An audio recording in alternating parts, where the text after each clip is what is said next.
Good morning. We come this morning to the last of this series of the football analogies that Pastor Don has been using. And today's sermon is entitled A Fourth and Goal, taken from the Gospel of Mark, the 15th chapter, verses 33 through 41. Before we get to the scripture, I want to talk a little bit about the Gospel of Mark. It is considered to be the first of the Gospels that was written. And it's interesting that almost all of the Gospel of Mark is reproduced in either the Gospel of Matthew or the Gospel of Luke.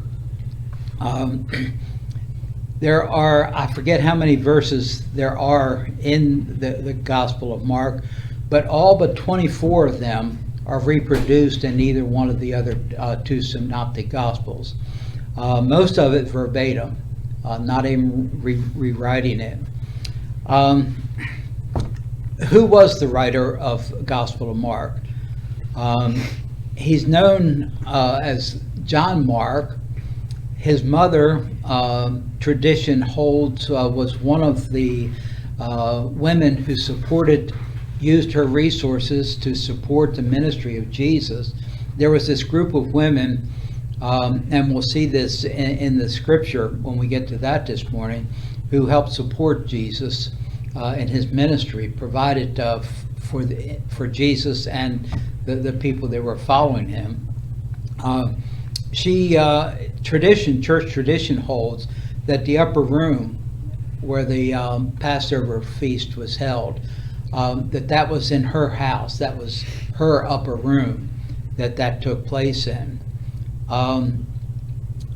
We find references to Mark in Acts when Paul and Barnabas set out on a missionary journey, and Mark is one of their companions, but Mark turns back for some reason. Don't know what that reason was, but it upset Paul, and Paul didn't want anything more to do with Mark, but Barnabas wouldn't give up on him. There is thought to be a family relationship between Mark and Barnabas, that Barnabas was Mark's mother's brother, and so Mark would have been his nephew, according to church tradition. But we find that later on in the in the Acts of the Apostles, that Mark is there with Paul again. And Paul makes reference that how much he appreciates that Mark is there and helping him with his ministry. It's, I guess, also not too far of a stretch. It's pretty well documented that Paul had trouble with his eyesight. And because there's references in some of his letters, or one of his letters, where he says, see that I write this with my own hand, and the implication is that he has signed his name to the letter in large letters, because that was all that he could manage with his eyesight. So it would not be too far of a stretch to think that Mark was Paul's scribe in writing those letters. But there is a tradition that is held in the church that what Mark has written here was the preaching of Peter. That Mark was a companion of the apostles because of his mother's involvement there, and that what is recorded here in the Gospel of Mark is what Peter preached. And that elevates the importance of Mark, not just that it was the first gospel that was written down around AD 65, but that it was also this preaching of Peter, who was there with Jesus during his ministry. That's church tradition. There's not any historical evidence that supports that. There's one other tidbit in the Gospel of Mark. Vincent van Gogh, in his paintings, would almost always include a little cameo, a self-portrait that was hidden someplace in his painting. Well, here in the writing of the Gospel of Mark, we find one of those cameos in the 14th chapter, verses 50 and 51. And all his disciples left him and ran away. One young disciple, wearing nothing but a linen cloth, was wearing nothing but a linen cloth. They grabbed him, but he left the linen cloth behind and ran away naked. Now, there's no logical reason why those verses would have been included there, unless the author was including a tidbit for his own satisfaction, or just his own signature, that I was there too when all this happened. Being there in the upper room and supposed to be tucked away in bed. Don't know how old he would have been at this time, at the time of the crucifixion, but just a little signature that's hidden away there that you would probably miss at other times. Well, the scripture that we have this morning comes from the 15th chapter, verses 33 through 41. And it begins, "From noon until 3 in the afternoon, the whole earth was dark. At 3, Jesus cried out with a loud shout, 'Eloi, Eloi, lama sabachthani,' which means, my God, why have you left me?" Other translations say, my God, why have you forsaken me?" After hearing him, some standing there said, "Look, he's calling Elijah." Someone ran, filled a sponge with sour wine, and put it on a pole. He offered it to Jesus to drink, saying, "Let's see if Elijah will come and take him down." But Jesus let out a loud cry and died. The curtain of the sanctuary was torn in two from top to bottom. When the centurion, who stood facing Jesus, saw how he died, he said, "This man was certainly God's son." Some women were watching from a distance, including Mary Magdalene and Mary, the mother of James, the younger one, and Joseph, and Salome. When Jesus was in Galilee, these women had followed and supported him, along with many other women who had come to Jerusalem with him. This loud shout said it would, but Jesus let out a loud cry and died. You find in the other Gospels that Jesus says that it is finished.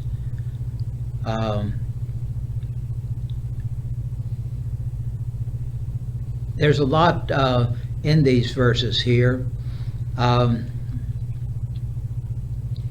The first being the witness, or the first thing that jumps out at me is the witness of the centurion, who, in seeing what happens to Jesus, seeing and experiencing the crowd, the way that, and seeing the way that Jesus faced death and accepted death, comes to the conclusion that this man was certainly God's son. That even in death, that Jesus is bearing his whole countenance serves to point towards God and testify that he is the Son of God, enough so that a centurion who probably wasn't very religious would have come to that conclusion. What are the things that speak to you or stand out to you in this short passage here? The curtain in the temple was torn in half. Yes. That just gives me chills. The significance of that is that up until this time, it was thought that the presence of God abided in behind that curtain in the temple. And the only person that was permitted to go into that area of the temple was the high priest. And it was such a overpowering experience to be in the presence of God that when the high priest went in there, that they first tied a rope around one of his feet, so that if he was overcome while he was in the presence of God, that they could pull him out with the rope to get him back out, and that if he stayed in there in that condition, that he would die. And so they were taking that precaution. The fact that they took that precaution leads me to believe that that probably happened on several occasions for them to have to pull somebody out. But Wouldn't have felt too good. Getting pulled out by your ankle. well, Well, if you passed out, you yeah, wouldn't feel it. you wouldn't really be aware of it Yeah, right. until you were By the revived. time you got out there, you would be Well, also dead. I've heard that they used to put bells on the end of his cloak, and long as they could hear the bells tingling, Yeah. they knew he was moving around and okay, but once the bells stopped, like you said, that's when they would have to pull on the rope to pull him back, because they would know that something was wrong. He wasn't moving and performing the duties that he was supposed to honor God in his presence. So they would have to retrieve him without going behind the curtain, because they were not allowed to. They couldn't do that. Right, they were not allowed to.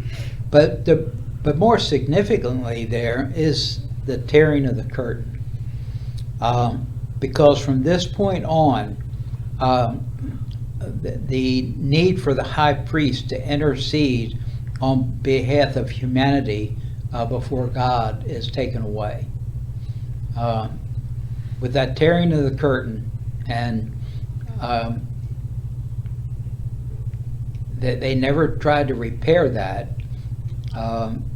or were kept from repairing that we were offered, and it was made possible for us to have to be in the presence of God, to place ourselves in the presence of God. We didn't need the high priest to do that. In Hebrews, you find references there that they make the analogy that our high priest is Christ, and that Christ, through his death and that tearing of the curtain, has ushered us into the presence of God, made possible for us to be in the presence of God. What about the description of the women who were there, and the statement of what they had done? Said they had supported him throughout his Yeah. ministry. There are two things there. Despite the role that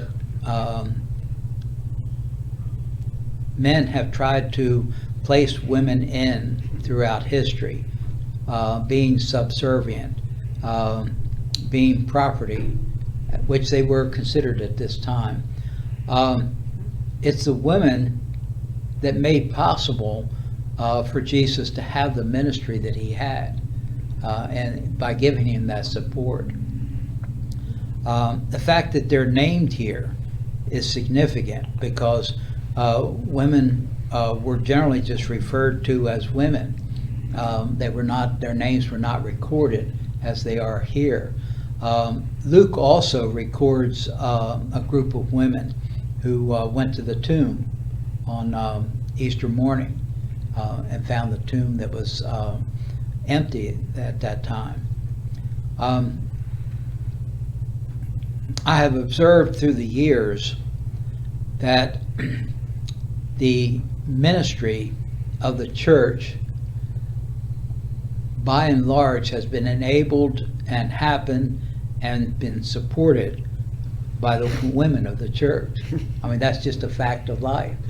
The fact, I mean, you take that a step further, in our United Methodist Church, going back to the Methodist Church and the formation of the women's groups within the church, the reason that they were organized was for missionary work, to do the outreach of the church.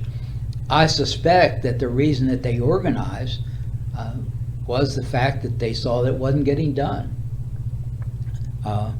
That the men, the leaders of the church, weren't paying any attention to that. So I think that's one of the more significant parts of this passage that would bear some contemplation upon and thinking about it and how we approach ministry.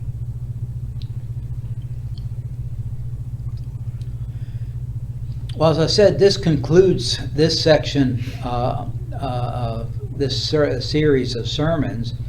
Next week, we will have a special sermon where we're going to focus on our stained glass windows in our sanctuary, and talk about the scenes that these windows portray and what they mean for us, and maybe some of the history of the families. I don't know exactly what Pastor Don has there, but sometimes I look at those windows and I look at the names and I wonder who those people were.